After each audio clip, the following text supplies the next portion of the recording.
Meeting of the Rotary Club of Raleigh. I'm Charles Edwards, president of the club. Great way to start off the new year. And can you still hear me or see me? Because I've got a frozen screen that's popped up and taken over my entire computer. Okay. Can hear. I can hear you. I can see you. Oh, all right. Well, wonderful way to start off the new year. Okay, so if I can hand it over to Richard for invocation. Okay, we got you back. All right. Absolutely. President Edwards, thank you all so much. It is an honor and privilege to be with you all, even virtually, in this amazing year that we are going to embark on. The invocation comes from the Rotary invocations for the new year. And let us begin. New plans, new dreams, new goals, and new schemes. New hopes, new fears, new joys, new year. May the new year bring our club new projects, new members, new success, and many new friends, and a fervor for Rotary that never, ever ends. Welcome back to Rotary. Happy New Year, everyone. And even though the weather is dreary and cold, it warms my heart to be with each and every one of you today. Happy New Year. And would you all join me for our nation's Pledge of Allegiance? I pledge allegiance to the flag of the United States of America and to the republic for which it stands, one nation, under God, indivisible, with liberty, justice for all. And I don't see Sevelin, so We're in trouble. I don't see Charlie. Okay, why don't we just move on? All We'll right, catch that up President Edwards. next year. Thank you, Richard, for that. Linda, I don't think we have any guests, right? We actually do. good. Harrison, would you like to introduce your guest?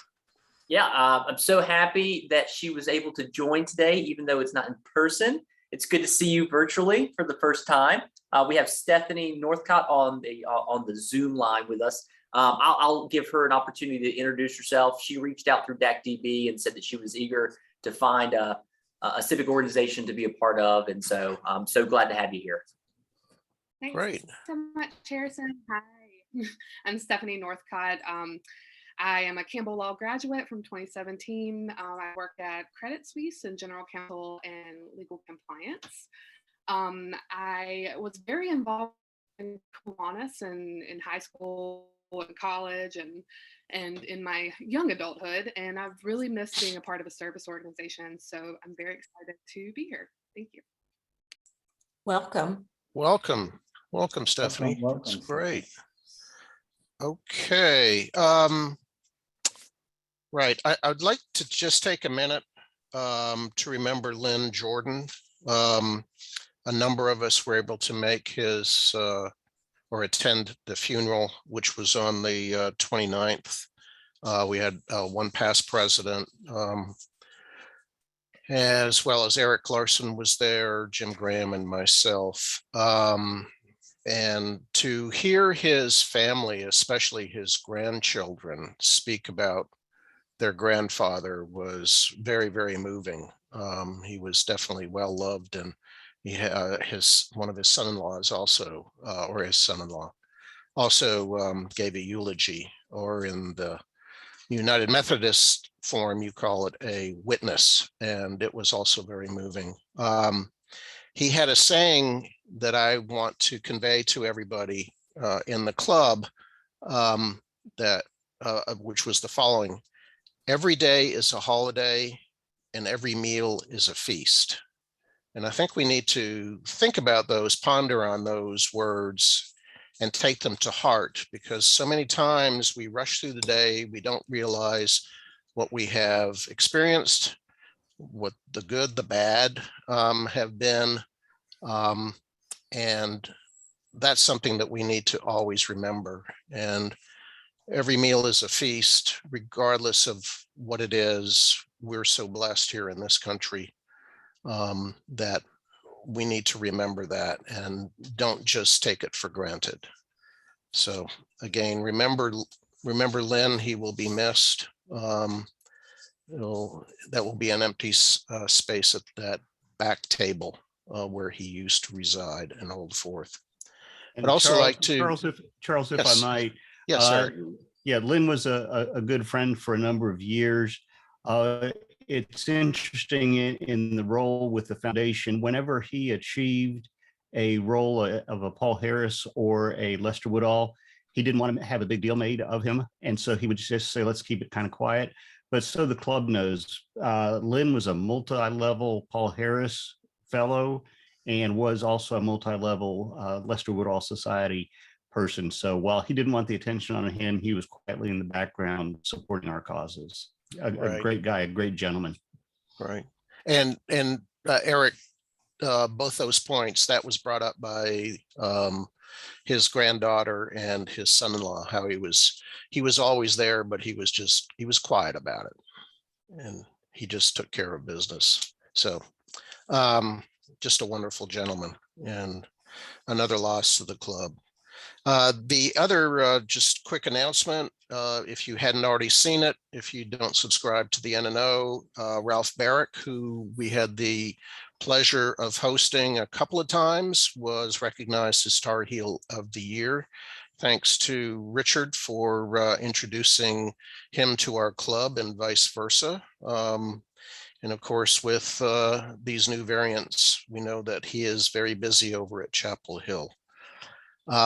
We'll dispense with the cart bucket because we're not in person. Would there be any happy dollars from anybody that went to Ohio State? Yeah, I'm in for 10, Linda. Throw me down for the Big Okay. 10. That's 6 wins, and then 2 for Ohio State, and they're all kind of record-setting things in the Rose Bowl. And then 2, I get to say, because Michigan lost, very happy about that too. So a great week for the Big 10. Did I see Kevin Summers was on? Does he want to rebut that last statement? Yeah, I'm speechless, Kirk. I'm speechless. Congratulations to the Bulldogs. Oh, pretty pathetic. No, I got to admit that the Ohio State game was good. Kirk, That was congratulations. exciting. Really Yeah. exciting. It really was. Yeah. Send the defibrillator back down to the beach. Yeah, no kidding. All right.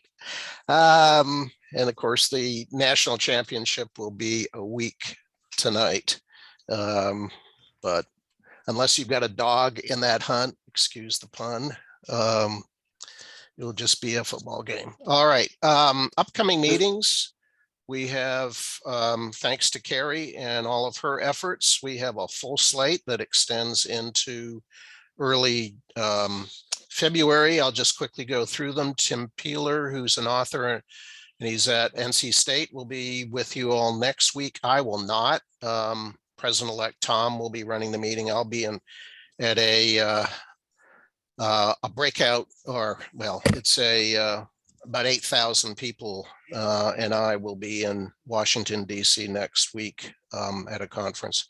Then on the 17th, of course, is Martin Luther King Day. There will be no meeting.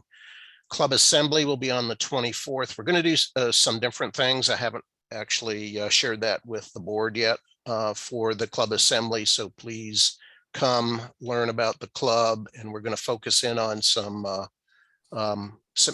new ideas and new things.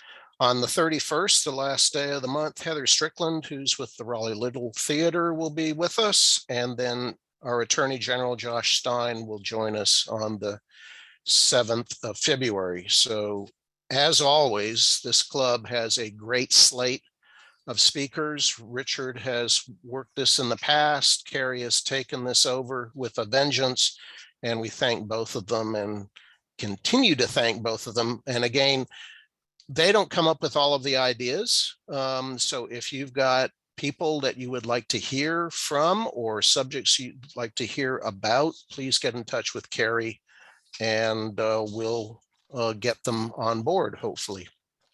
Harrison, do you want to talk about the January social?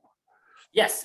So thank you all for being here. This is great. I will say that the good thing that one of the bright spots that the pandemic has provided with these Zoom meetings and things like that is no matter what the weather is, we have a way to meet. So this is kind of interesting and nice. I like that.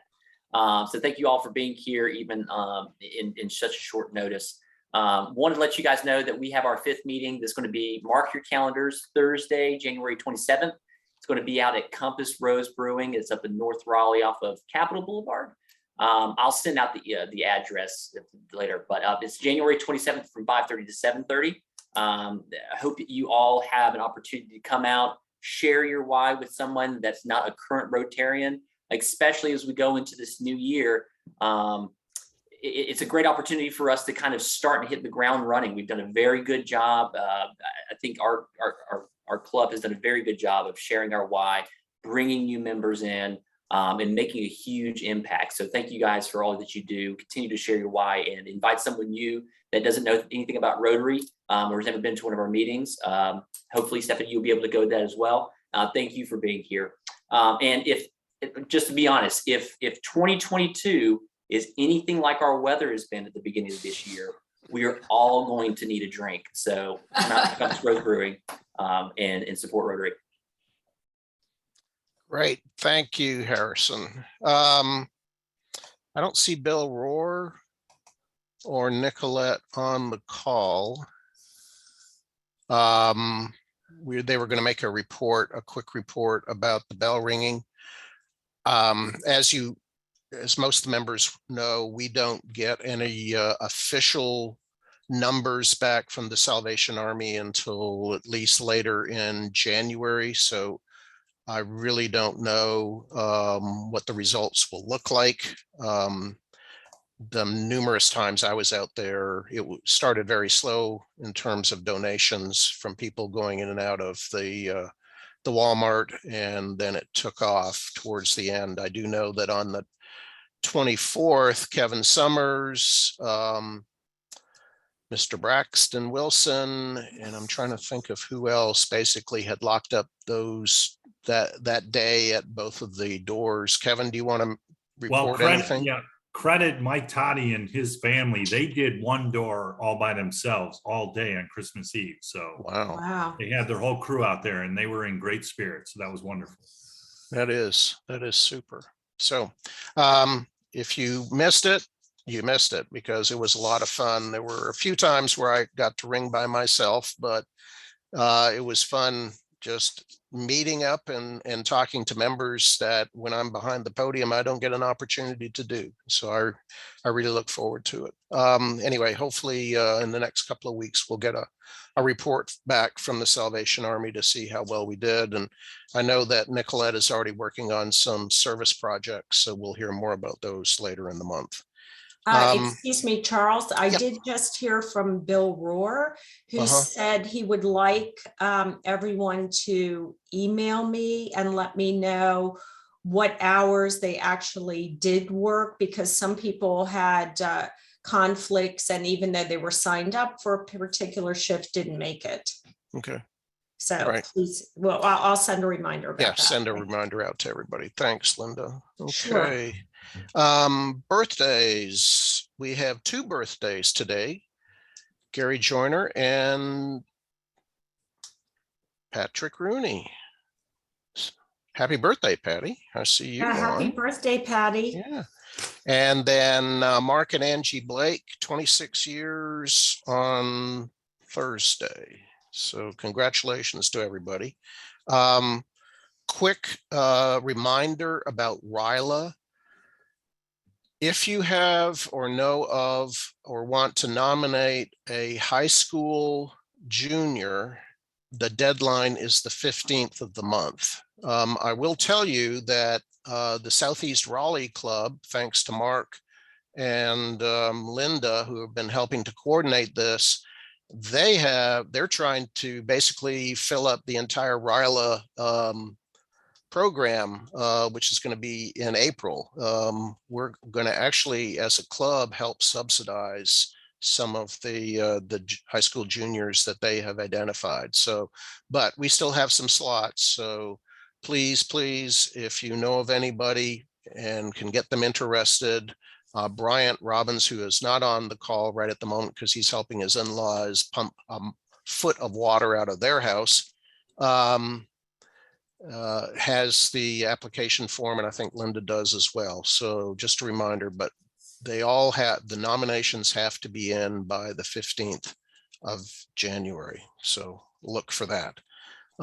Is there anything else anybody wants to bring for the good of the club?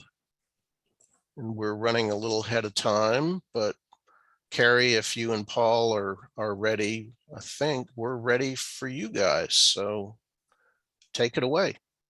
Yeah, we are ready to go. We're having quite the weather nerd day here to start off with. We're having a great time. I don't think there's many times where we have thunder, 3 to 5 inches of rain, flash flood warnings, wind advisory, snow, an incredible temperature change all within 24 hours. So we're kind of on cloud 9 out here. But seriously, please be careful if you're out going around. Watch out for downed branches. Just give yourself a little extra time. Be safe and enjoy the pretty snow. So it is my extreme pleasure to introduce my favorite person in the universe, my wonderful husband, Paul Suffern. I'm going to read his bio that he gave to me, and then I have a few things I want to add to it as well. Paul Suffern is a senior meteorologist investigator for the Ntsb, or National Transportation Safety Board. He has been with the Ntsb since January 2011, serving in the Office of Aviation Safety. He has served as a meteorologist investigator in more than 500 accidents, including Spaceship Two, Asiana Flight 214 in San Francisco, and several hundred general aviation accidents in the United States and around the world. He holds a BS in meteorology and an MS in atmospheric science from North Carolina State University, the Wolfpack. Before serving with the Ntsb, he worked as a forecaster for the National Weather Service in Juneau, Alaska for 4 years.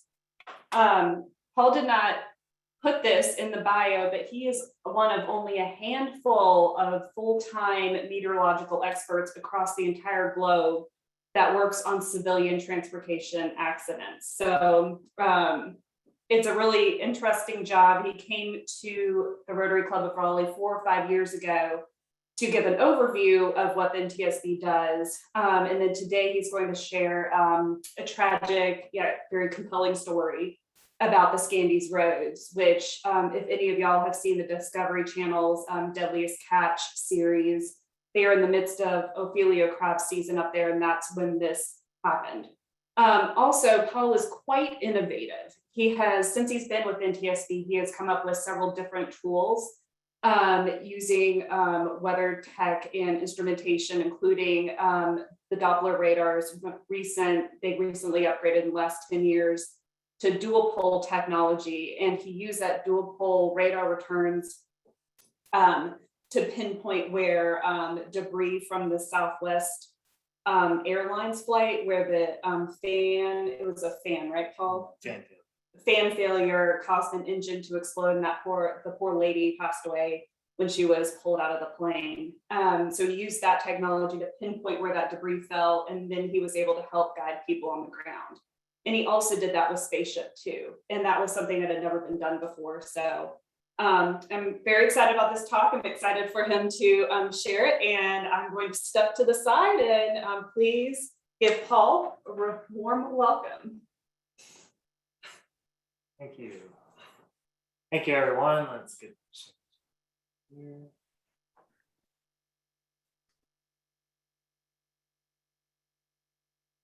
sure I do all the optimization because I do have a brief video with some more compelling evidence. But thank you, Carrie, for that introduction.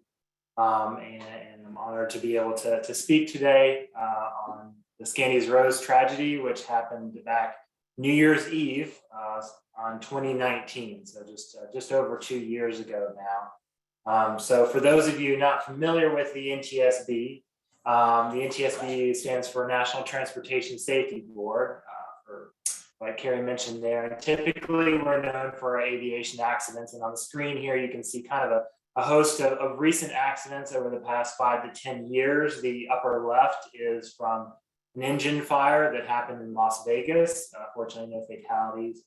Asiana, that Carrie mentioned earlier in San Francisco, is the bottom left. The upper right is a Birmingham UPS cargo accident. The bottom right is LaGuardia in snow about 2 or 3 years ago. Fortunately, non-fatal there. And then the upper center one was a Jacksonville, Florida accident where the airplane went off the end of the runway. So we are charged by Congress to come up with the probable cause or the reason why the accident happened in all aviation, civil aviation accidents in the United States, including territories, so including Guam and areas like that. We also participate with all international agencies across the world. And so if there's an American person, part, or a plane anywhere in the world, we may send an investigator, but at least we'll have one investigator looking at the paperwork that other countries are working on. For example, France and England, India, China, they all have their own versions of the Ntsb. And so we work very well through international cooperation with them. But not only do we do aviation, but as you can see on the screen here, we do take care of large marine accidents, rail and pipeline, as well as highway. So in aviation, it's pretty simple to come up with who's in charge. That would be us. In marine and in highway and rail, it's a little bit more. It depends on how big the accident is, whether the Ntsb gets involved as well, because we don't have as many resources for the other modes. And so for marine, which I'll be talking about today, it has to be about $1 million in damage for us to get involved, or about more than 5 or 6 casualties and things as such. And so a lot of times what you'll see the Ntsb investigating would be cargo containers, things hitting bridges, barges hitting bridges in the Mississippi River, Houston Ship Channel, cruise line incidents, fire incidents on boards and things like that from the marine side. And highway and rail, it's a little bit, I could answer the questions if those come up at the end as far as what we get involved with there, but it typically had to be a little bit more high profile there. The local law enforcement typically is leading a lot of those other investigations.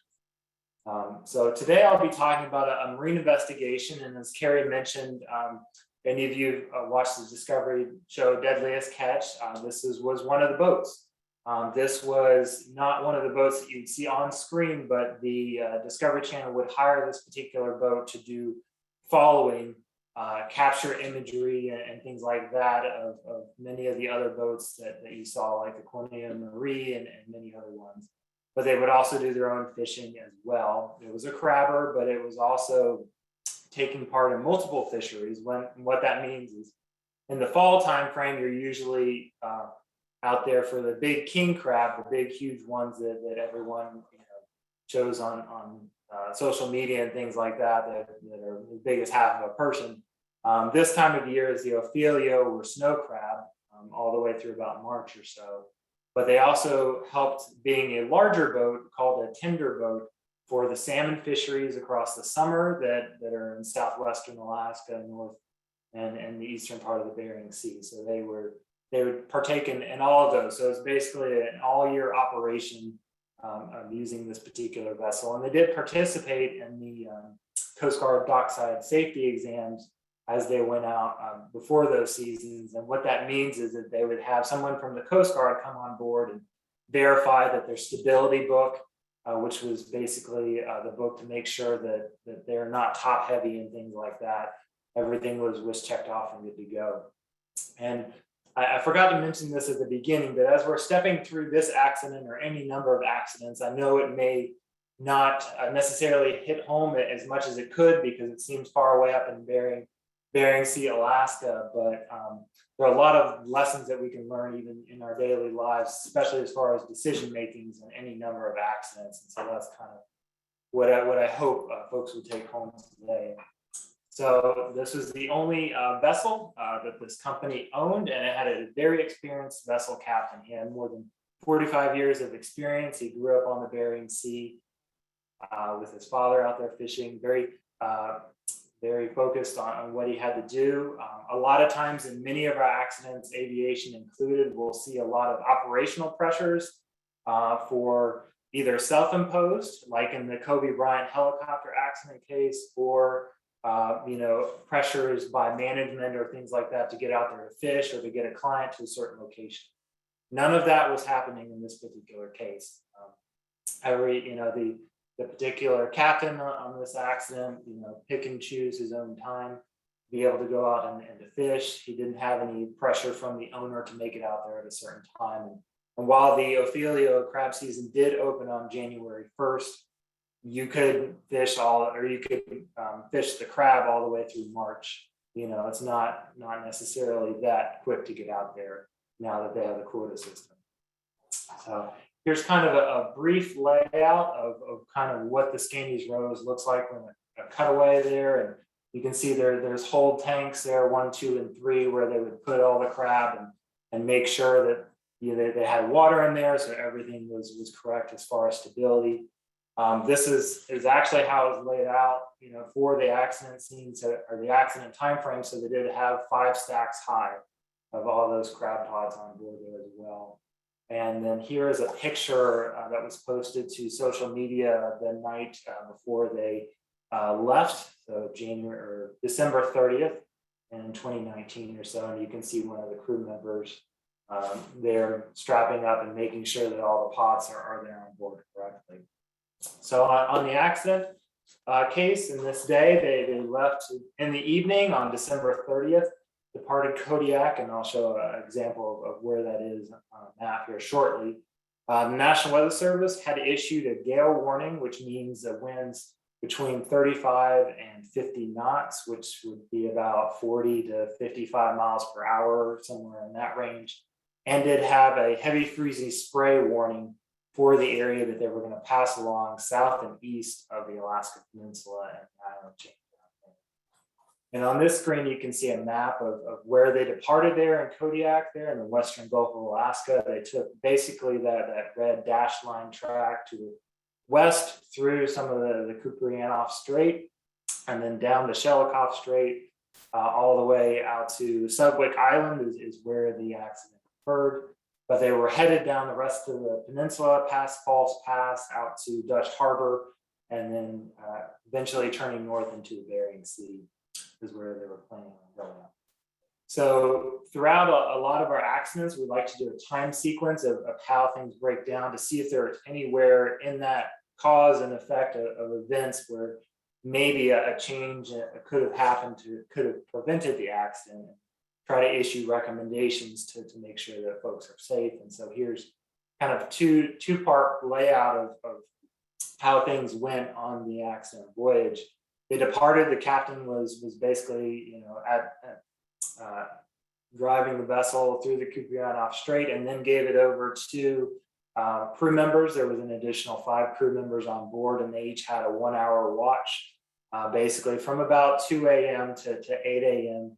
And then the captain assumed watch again, and then did do a phone call to a sister vessel called the Anatoly, who was already down in Dutch Harbor and getting ready to head northward to kind of let them know, their plans, and all basically discussed the fishing season. Nothing more than that went on as they were heading southwest. About 2 p.m. in the afternoon, the captain again passed watch to the vessel crew members, who each again took a 1-hour watch, all the way till the captain was actually called on the phone up early at 7:15 when they were having a 2-degree list. We fortunately did have 2 surviving crew members in this case, and I'll get to their story a little bit later on. But they did say that they were starting to pick up ice even as early as 8 or 9 o'clock in the morning, but it wasn't doing too much accumulation on the pots or on the sides of the vessel there. It really started to pick up, during the late afternoon and evening when the captain pulled in. And so here's a more zoomed in image of the track as it gets to Sutwick Island. You can see that the captain, was called up again at around 7:15. And then he made 2 other phone calls to another sister vessel who was fishing on the north side of the Alaska Peninsula called the Pacific Sounder. At about 8:30, they were having a 20-degree list to the right side, to the north side there, into the wind. The wind was blowing from northwest to southeast this entire time, so it's hitting the broadside right there, coming across the Alaska Peninsula. And the temperatures are very cold, around 10 degrees Fahrenheit. 15 to 10 degrees Fahrenheit. So definitely a prime situation for freezing spray accumulation. So the captain talked to the Pacific Sounder and said they had a 20-degree list. I'm going to head for Sutwick Island. The accident captain knew Sutwick Island like the back of his hand, and had many years. He even taught other captains on where to shelter for Sutwick Island, depending on different wind directions and things of that nature. And then right before 10 o'clock, about 9:45 or so, he gave a second call to the Pacific Sounder and told the captain of the Pacific Sounder, I don't know how this is going to go, as they were turning northwestward bound. And then you can see shortly before 10 o'clock, they gave the Mayday call. Thankfully, the captain was able to give the Mayday call because as many of these larger vessels, they have an electronic EPIRB, which basically, when that hits water, it sends out a satellite broadcast out to the Coast Guard or any other rescue vessels to let them know that something catastrophic is happening to his vessel. In this particular case, the EPIRB did not send out a signal, and I'll get a little bit more into that later on in the discussion there. But thankfully, the captain was able to get out the Mayday call, and rescue assets were able to be sent there. As it turns out, the Pacific Sounder, who was just on the other side of the Alaska Peninsula in the weather before hitting this vessel, got all their pots off because they knew the weather was going to be bad and the freezing spray, and had just gotten their last pot off to go fishing off the vessel because the icing was getting real bad, even on the northwest side in this case. Here is a picture of the boat vessel cabin, and it's an aft cabin, so this is all the way at the back. To the bottom left of the screen is stairs down to where the kitchen would be, where the bedrooms would be, and things like that. And shortly after 9:45, the vessel made the Mayday call. The 2 survivors said they were woken up. One was in the middle of watching a movie, and they made it up and started to don their emergency suits as quickly as possible. Unfortunately, only the 2 survivors were able to don their emergency suits. They said it was pure panic in there, as many could imagine in that scenario after they made the Mayday call and were listing over. But they were trying to get other folks out off the bridge, and were not able to successfully do so. And when a wave caught the 2 survivors and pushed them off the boat and away from the vessel as it tipped over. Thankfully, the Coast Guard got the Mayday call there shortly around 10 p.m. And the survivors, there were 2 life rafts that automatically deployed once the vessel went down, and the 2 survivors were able to board in one of them. The helicopters were able to locate the 2 survivors, and I have got a quick story video here that hopefully will play with the pilot of the U.S. Coast Guard helicopter flight, which was an amazing story, the most difficult flight of his life, going out there to get those folks. They continued the Coast Guard continued to search with other assets, including a large cutter ship. And I'll have pictures here shortly of kind of what those look like for the next day and a half or so. But unfortunately did not find any other survivors or other pieces of the boat in this particular the case. So here's a picture of the Coast Guard assets around the state of Alaska. You can see the helicopters came from Kodiak, so actually where the vessel departed. You can see the search and rescue area there in the box. Juneau over on the Panhandle on the right side of the image was where all the command and coordination was being done, and then the Coast Guard actually sent a C-130 airplane to provide radio backup for the helicopters from Anchorage there in the south central part of the state. And you can see kind of the distances that these flights had to go to get to there. And there was actually a Coast Guard cutter south of the peninsula that was able to make the 150 to 200 mile position to the east-northeast or so to be able to make it the next afternoon. But they even had to break ice off of the Coast Guard cutter. And here's kind of what they look like, all those particular assets. But there was so much ice on the Coast Guard cutter that the captain of the cutter wanted to make sure to break ice before sunset because they were picking up quite a bit as they're fast steaming over.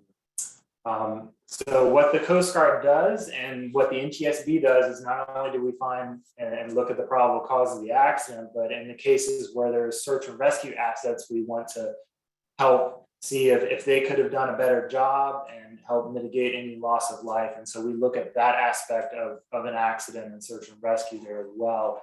And on the screen here, you kind of see one of the pieces of software that the Coast Guard has of trying to determine where best to deploy their assets in the search and rescue. And so you can see the SOS or Mayday call kind of up in the reds and oranges, and based on the weather and currents and wind pattern, this model will kind of spread out of where would be best to look with your assets and things like that. And you can see the red location is where the survivors were located. And then on this particular image is kind of what one of the C-130s did for their first search pattern going through an area when they got on scene. And then this last image here is a picture of the Coast Guard cutter, the ice that they had to break to be able to safely navigate through the area. So, and before we go on to the next slide, this will be a testimony from the Coast Guard helicopter pilot. There was two helicopter pilots. There's one in the left seat who's in command, and then the one in the right seat is typically the one flying, and with oversight from the one in the left seat. And then there was someone on hoist as well as a rescue swimmer. So four assets, four folks in the helicopter going down there, and I'll let his testimony kind of tell a little bit more. A lot of planning. We knew we didn't have a lot of time on scene. We were able to confirm that it was a raft, so we immediately went into rescue phase. We started going through our checklists quickly, and we made our approach to that raft. And so we, in a 60-foot hover, we were able to center out our VSI, which is the vertical speed indicator. So it just basically tells you how fast you're climbing or descending. And you can use your radar altimeter, which shows the distance to the surface below you. And we were getting excursions of 30 plus feet, which is why we knew the seas were at least 30 feet. And then just with the turbulence and the wind, it like my duties as the PIC in the left seat where I'm managing the flight went to all safety pilot. So I was on the controls with the other pilot as we were trying to maintain a hover. With the blowing snow, we had to secure the lights so we couldn't, so we can at least try to maintain somewhat of a stable hover over the raft. And so we went through our checklist and we kind of came up with a plan of how we were going to use the rescue swimmer, but we were going to keep him on the hook just because of fear of being able to get him back due to the seas below and just not being able to see.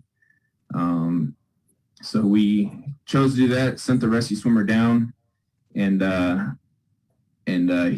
as he was down, he was able to signal up to the flight mechanic who was operating the hoist that there was nobody in the raft. So I know we felt a little deflated at that time.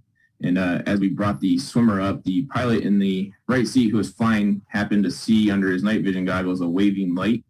And it was definitely not like the normal blinking light. It was side to side, so we knew it was somebody trying to signal us. So we quickly got the rescue swimmer back up into the helicopter, and we kind of like had the flight mechanic, brief the swimmer on what we were doing, what we saw.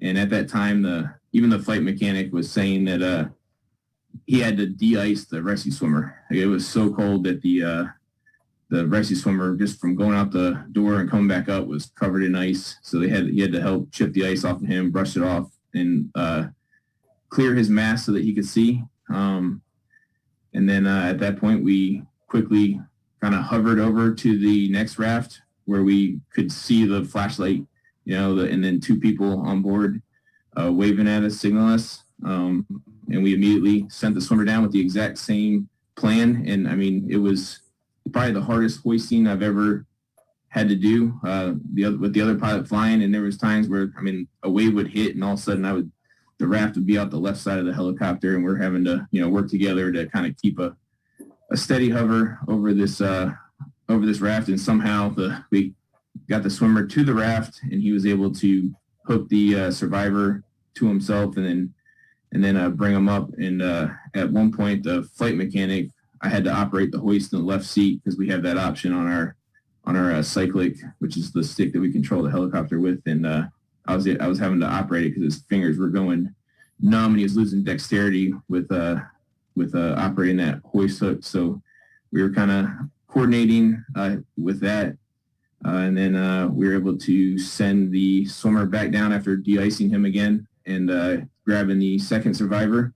And once we got them in the helicopter, at that point, my biggest concern was where's, like I wanted to get information on where the rest of the crew was. And so I had the flight mechanic, as soon as he was able to talk to them and yell at them, I was able to get the word that they were the only ones that got their survival suits on. So some very compelling testimony, and it definitely makes me very thankful for what the men and women of the Coast Guard do going into those very difficult scenarios, not only such as this, but backcountry and folks. So they do harrowing work, but very safely. So very thankful for what they do. So about 3 months after the accident, we were able to send out a remote operated vehicle, or ROV survey, launch on a boat in some much nicer weather, and go down and definitely be able to look at the wreckage. They found it very close to the position where the Mayday call had gone out. Many of the questions we needed to answer forensically and things like that is why didn't the EPIR, or the emergency position indicating radio beacon, why didn't that go off? Because like I said, once it hits water, typically it does, as long as it's able to get a satellite signal out. So we're able to learn from the surviving crew that a lot of time in this and other vessels, that the captain will either themselves or a crew member will go out and take the EPIR, which you can take out of a case, and they carry it inside to the cabin with them, in case they get separated from the vessel and things like that. So we have no indications of this particular happened in this case. We just know that that's what the survivors said that the captain typically did on this vessel. We're also able to confirm that there was no indications of any hull damage or anything like that would have led to, a catastrophic scenario with the vessel itself. So we kind of excluded those factors as we're going towards the cause of this accident. We led that fatigue was definitely not an issue, nor operational pressures. The vessel itself seemed to be fine and fully functioning. And in fact, the captain's pre-departure decision-making, we excluded that as well. We talked to a number of captains who would have left in the same weather scenario that was forecast out there. And we'll get into why they potentially would have left with our safety issues. And this is what we boiled down to, wanting to help make a difference for not only the rest of the fisheries up there, but locations west of Kodiak and the Bering Sea. Was the effects of extreme icing, the regulations that the Coast Guard has for that particular industry, and the crab pots and the stability instructions, which were woefully inadequate. And I'll go into that shortly. And then also the lack of accurate weather data in the area.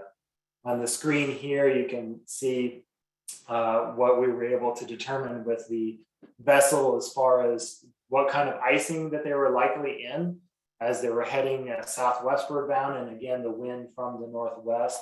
Based on the survivor testimony and the helicopter pilots that were out there, the wind was blowing hurricane force. It was not 40 to 50 miles an hour. It was likely between 70 and 80 miles per hour. There's no weather equipment out there.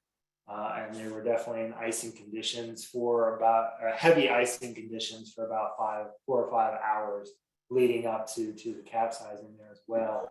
On the screen here, you can see the locations of the latest weather stations that provide information not only to the mariners that are out there, but also to the National Weather Service, who makes the forecast. So they had no idea as well that it was blowing hurricane force there as well, to be able to get a warning out there for mariners to be safe in this particular scenario. So that was one of the recommendations that we made to NOAA and the National Weather Service as far as increasing assets that are out there to help make mariners much more safe and allow weather forecasters to get information as well. In this scenario, it was kind of a perfect storm, as many accidents are. As they were heading southwest bound, the wind was acting to prop the boat up, but it was also acting to put ice on that side of the boat. And then when the captain made the decision to turn and shelter behind Selwick Island, all that heavy ice on the one side of the boat caused the list to get worse and exacerbated, and then the capsizing. And the wind was actually coming from the other side of the boat as well. And this led into a look as far as the regulations that are out there. I don't have the chat window open here. I'll do this because I have a question to be interactive with all of y'all. Most of the regulations that are out there account for about, as you can see on the screen, about 1 1/4 inches on the horizontal and just over a 1/2 inch on the vertical. Most of the boat captains that we talk to won't go out and break ice until there's 2 inches, because the hammers and all the things that you use to break ice don't work well when there's only 1 inch on their vessel on a particular pot. And so for your Q&A here for you on the call here, the normal pot weighs about anywhere from 650 to 800 pounds. They did a non-scientific but very relevant study after the accident. The Coast Guard went out and put a garden hose on one of those and got some good icing on there. Can anybody guess, instead of weighing 600 to 800 pounds, how much one pot would weigh when you put it up in ice? You can put it in the chat, or brief and mute. I'll give you about 15 seconds.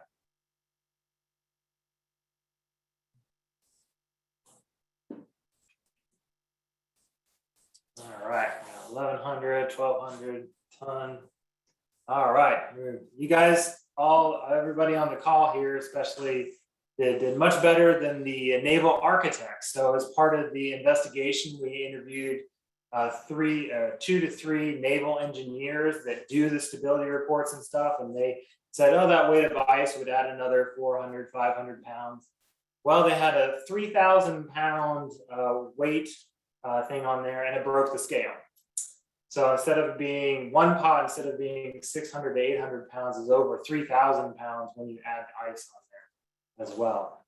So much more, and that's not accounted for in any of the stability regulations or things that are out there, nor does the entire fishing community know that. And so that's one of the safety messages that we're able to put out to the industry right after the accident, but also get back into the regulations to make sure that while the captain on this particular vessel had anywhere from 185 pots on board, the stability regulation said he could have 200 to 210. So he thought he was going out there and being extremely safe because he was 30 pots under what he thought he needed, but it did not take into account all the ice that got out there. And so one of the other safety issues, as was mentioned earlier, is that looking into the personal EPIRB locating beacons and making sure that fishermen and fisherwomen out there make sure that they have these on their persons It used to be quite expensive, but now you can do this, and you can use similar technology that's out there for avalanche rescue and things. They're anywhere from $100 to $200, so not necessarily cost prohibitive at this point. And we wanted to make sure that that would be something that would get out there to the industry, and so we recommend work on that, because if the captain had not made the Mayday call, we would not have known that there would have been a vessel gone down at this particular time. So I've got links to the full report and happy to provide this to the rest of the group, but I'm happy to take any questions. Thank you, Paul. A sobering story to start a new year, I guess one could say. Any questions for Paul? I mean, I've got a lot, but I don't want to hog it. So I have one question. How does the federal regulation change after the full report, or after the naval architects realized that they could never calculate the actual weight of the crab pots? Because that's a private industry, and by being a private industry, whoever goes out, they go for their own risk. And prior to this meeting, I didn't know what it was about, so I went and did some investigation. And one of the survivors said that if he doesn't go, he will not secure a job for the rest of his life. So everything is at risk. So how does the federal regulation and the naval architects, after the results of the investigation they did on this accident, improved?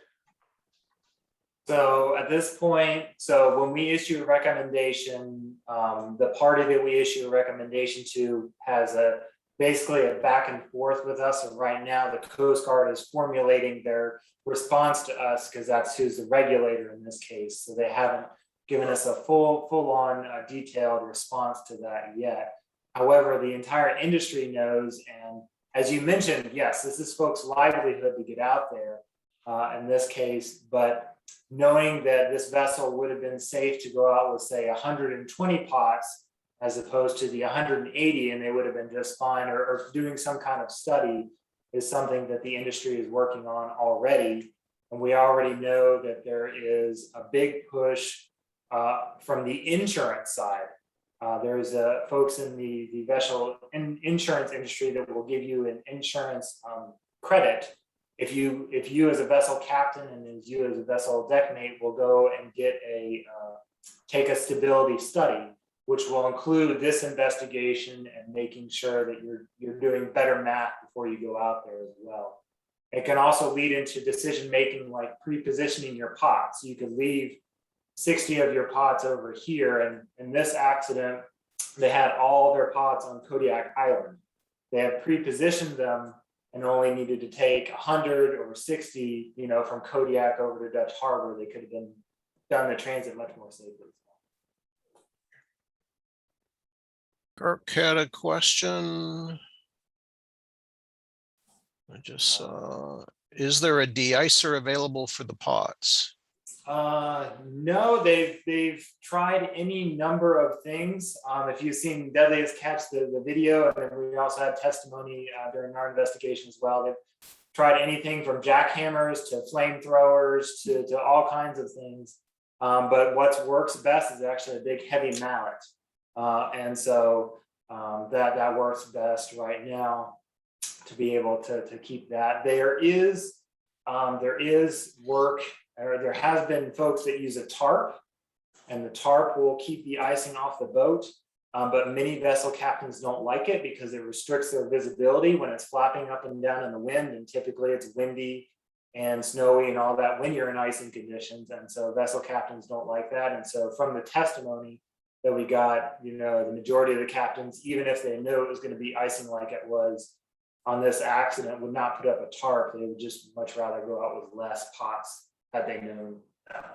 Right. And Tom asked the question, I think most people on the call have heard of the sinking of the Edmund Fitzgerald in Superior, Lake Superior in '75. He was just wondering if there are any similarities with that sinking and this of the Scandies Rose. So I will be honest, I'm not completely stood up on the sinking of the Edmund Fitzgerald. I have heard of it. I know the weather conditions were very rough. Mhm. I don't know how much icing contributed to that particular accident compared to this one. But that would be but I do know it's rough weather and things like that there as well. So. Any other questions before I jump in? Kevin mentioned the number of casualties. So in this case, Oh, yeah. there were 2 survivors and five casualties, which included the captain, and his son was actually out with him on this voyage. Unfortunately, passed away. Paul, this happened 2 years ago. When were you able to complete your report? So yes, so this happened on New Year's Eve, 2019. Typically, it takes us about a year to do an investigation and get that, because we're juggling other investigations at the same time. COVID started becoming a thing in March, so we did not actually have the hearing until March the following year, just trying to get logistics and things to be able to talk to other folks. So it took us about a year and a half or so, a year and three quarters to be able to finish the investigation in this case, but it was delayed. The hearing was delayed about a whole year because of COVID, and be able to talk to folks and work out the logistics with the Coast Guard and testing. Right. And Kirk's got a question. Were any of the rest of the crew found, their bodies found? So in the ROV video, there appear to be some bodies in the video. However, the family wishes wanted them to rest at sea. So the Coast Guard and of course the salvage crew and everybody would respect the family's wishes. So that was deemed what was done. So I presume that the vessel was not salvaged. It was not recovered. It's still on the bottom. It is still on the bottom. It is outside of the waters of the fisheries where it would contaminate, other potential hazardous things where the U.S. federal government would require them to salvage it and things like that with oil leaks and things like that. It's out of that jurisdiction as well. So that was another reason that allowed the family's wishes were respected. Right. And I know that you, in your career, you were based in Juneau for a number of years. So was that a reason that you were selected, because you sort of had a sense of what weather is like in Alaska? No, in this particular case, it was not. So there are 3 meteorologists with the Ntsb, and we rotate 2 weeks on and 4 weeks off, and I'm actually going on call at 5 p.m. this afternoon. So I'm hoping for a quiet time there. But it just happened to be my time frame. We usually, as most people that do the shift work, we try and rotate which years we're doing New Year's or Christmas or Thanksgiving. So that year it happened to be New Year's that I was on call. Okay, any other questions for Paul? Well, thank you. I would give you the Rotary Club mug, but we'll get that to you when we next meet. But this has been fascinating, and I've been peripherally involved in, unfortunately, some aviation incidents, but when the NTSB shows up, you listen, because these people know what the heck they're talking about. And so we commend you for your work, you and your colleagues in the NTSB.